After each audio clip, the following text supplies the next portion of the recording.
আসসালামু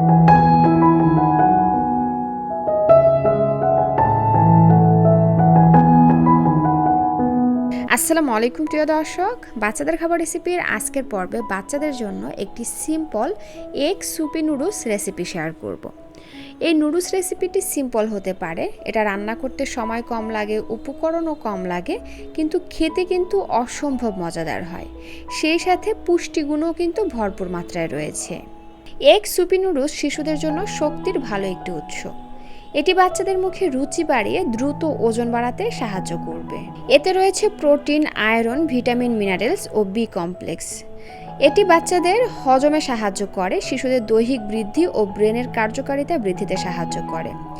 এই নুডলসটি তৈরি করে আপনারা 8 মাস থেকে যে কোনো বয়সী বাচ্চাদেরকে সকালের নাস্তায়, দুপুরে কিংবা রাতের ভারী খাবার হিসাবে দিতে পারবেন। তো এখানে আর কথা না বাড়িয়ে চলে আসলাম চুলায় একটা প্যান দিয়ে তার মধ্যে পানি গরম করে নিয়েছি। এবার এর মধ্যে দিয়ে দেব পরিমাণ অনুযায়ী নুডলস। আমি এখানে চপস্টিক নুডলস নিয়েছি। আপনি আপনার বাচ্চাকে যে নুডলস খাইয়ে অভ্যস্ত সেই নুডলসই এখানে নিয়ে নেবেন। আর অবশ্যই নুডলসগুলোকে খুব ভালোভাবে ভেঙে গুঁড়া করে নেবেন। আর এটা হচ্ছে নুডলসের মশলা, এটাকে আমি একটা সাইডে রেখে দিচ্ছি। এবার হচ্ছে নুডলসগুলোকে আমি 50% মতন সিদ্ধ করে নেব।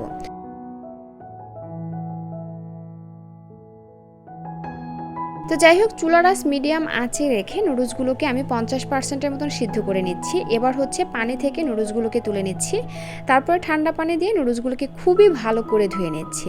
দর্শক, নুডলস অনেকদিন পর্যন্ত সংরক্ষণ করার জন্য এর মধ্যে প্রিজারভেটিভ এবং কেমিক্যাল ব্যবহার করা হয়, যেটা কিনা আমাদের সোনামণিদের স্বাস্থ্যের জন্য ভালো নয়। এজন্য অবশ্যই নুডলসটা সিদ্ধ করে ভালো করে ধুয়ে নিয়ে তারপরে বাচ্চাকে খাওয়াবেন।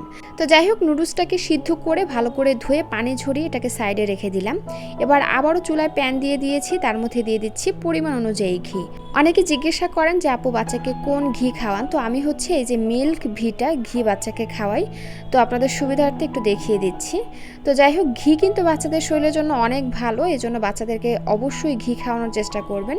কারণ ঘিতে গুড ফ্যাট রয়েছে, যেটা বাচ্চাদের ওজন বাড়াতে সাহায্য করে, সেই সাথে বাচ্চাদের ব্রেন ডেভেলপমেন্টে সাহায্য করে, অর্থাৎ কিছু শেখা বা মনে রাখার ক্ষমতা বাড়াতে সাহায্য করে। এছাড়া বিভিন্ন পুষ্টি চাহিদা বাচ্চাদের শরীরে পূরণ করে এই ঘি। তো যাই হোক, ঘি গলে আসার পরে এই পর্যায়ে আমি এর মধ্যে একটি মুরগির ডিম দিয়ে দিলাম এবং স্বাদ অনুযায়ী লবণ দিয়ে দিলাম। এরপরে হচ্ছে আমি এই ডিমটাকে চুলার আঁচ মিডিয়াম এবং লোয়ের মাঝামাঝি রেখে এগুলোকে যেভাবে ভেঙে দিয়ে ভেজে নিচ্ছি। এটা খুব বেশি শক্ত করে ভাজা যাবে না বা অনেক সময় ধরে ভাজা যাবে না, জাস্ট যখন ডিমটা মানে সিদ্ধ হয়ে যাবে এই পর্যায়ে আমরা তুলে নেব। আমি এই সাথে সাথেই তুলে নিচ্ছি। খুব বেশি শক্ত করে কিন্তু এই ডিমটা ভাজা যাবে না। তো যাই হোক, এই তো আমি একই প্যানে সিদ্ধ করা নুডলসগুলো দিয়ে দিলাম এবং এখানে আমি আরও 1.5 কাপ পরিমাণে পানি দিয়ে দিলাম। ঢাকনা দিয়ে ঢেকে এগুলোকে ভালো করে বলক এনে নিচ্ছি। তো এই ফাঁকে আমি এখানে কর্নফ্লাওয়ার গুলে নিচ্ছি। যে সকল বাচ্চাদেরকে কর্নফ্লাওয়ারটা দিতে চাচ্ছেন না, তারা এখানে কর্নফ্লাওয়ারের পরিবর্তে আপনারা চাইলে কিন্তু আটা, ময়দা অথবা চালের গুঁড়াও ব্যবহার করতে পারেন একটু সুপি ভাব আনার জন্য, জাস্ট এতটুকুই। তো আমি এখানে কর্নফ্লাওয়ারটা পানি দিয়ে ভালো করে গুলে নিয়েছি। আমি এখানে প্রায় 1 চা চামচের মতন কর্নফ্লাওয়ার নিয়েছি। তো যাই হোক, তো ফাঁকে ফাঁকে ঢাকনাটা তুলে আমরা কিন্তু একটু নুডলসগুলোকে নেড়ে চেড়ে দিব। এরপরে যখন নুডলসগুলো খুব ভালোভাবে সিদ্ধ হয়ে যাবে এবং পানিটাও অনেকটা শুকিয়ে আসবে, অর্থাৎ নুডলসগুলো আপনার যখন 80 থেকে 90% মতন সিদ্ধ হবে, এই পর্যায়ে আমরা যে কর্নফ্লাওয়ারটা গুলিয়ে রেখেছিলাম সেটা এর মধ্যে দিয়ে দেবো এবং নেড়ে চেড়ে ভালো করে মিশিয়ে নেব। এবং এখানে দিয়ে দেব মশলার হাফ প্যাকেট। আপনারা চাইলে পুরোটাও দিতে পারেন, তবে পুরোটা দিলে বাচ্চাদের জন্য একটু অতিরিক্ত হয়ে যায়। তো আমি এখানে হাফ মশলা দিয়ে দিলাম এবং নেড়ে চেড়ে ভালো করে মিশিয়ে নিচ্ছি এবং স্বাদের জন্য 1 চিমটি লবণ দিয়ে দিলাম।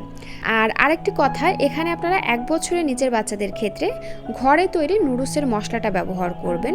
এই যে প্যাকেটের মধ্যে যে নুডলসের মশলাটা রয়েছে সেটা কিন্তু আপনারা 1 বছরের নিচের বাচ্চাদেরকে দিবেন না, কারণ এর মধ্যে অতিরিক্ত সল্ট থাকে এবং বিভিন্ন মশলা থাকে যেগুলো বাচ্চারা হজম করতে পারে না, বাচ্চাদের গ্যাসের সমস্যা হয়।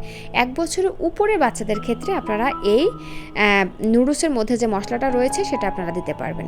তো যাই হোক, এরপরে হচ্ছে আমি এখানে ডিমটা দিয়ে দিলাম এবং নেড়েচেড়ে ভালো করে মিশিয়ে নিয়ে ঝালের জন্য একটি কাঁচামরিচ কুচি দিয়ে দিলাম। তারপরে আরও 1 মিনিটের মতন জাল করে এরকমের ঘনত্বে চুলা থেকে নামিয়ে নিলাম। আর এই তো তৈরি হয়ে গেল বাচ্চাদের জন্য দারুণ মজার পুষ্টিগুণে ভরপুর একটি সুপি নুডলস। এই নুডলসটি আপনারা কিন্তু সুস্থ অসুস্থ সব বয়সী মানুষকেই খাওয়াতে পারবেন। আর বাচ্চারা তো এই ধরনের সুপি নুডলস নুডলস খুবই মজা করে খায়। প্রতি বেলায় যে বাচ্চাদেরকে ভাত বা খিচুড়ি খাওয়াতে হবে এমন কিন্তু কোনো কথা নয়। ভাত বা খিচুড়ির বিকল্প হিসাবে আপনারা চাইলে এভাবে নুডলসও তৈরি করে খাওয়াতে পারেন। এতে করে বাচ্চারা একঘেয়েমি খাবার থেকে একটু বিরতি পাবে এবং বাচ্চাদের খাবারের রুচিটাও ফিরে আসবে, মজা করে খাবে। তো এই ছিল আমার আজকের আয়োজন। এতক্ষণ সাথে থাকার জন্য অসংখ্য ধন্যবাদ জানিয়ে আজকের ভিডিওটি এখানেই শেষ করছি। আল্লাহ হাফিজ।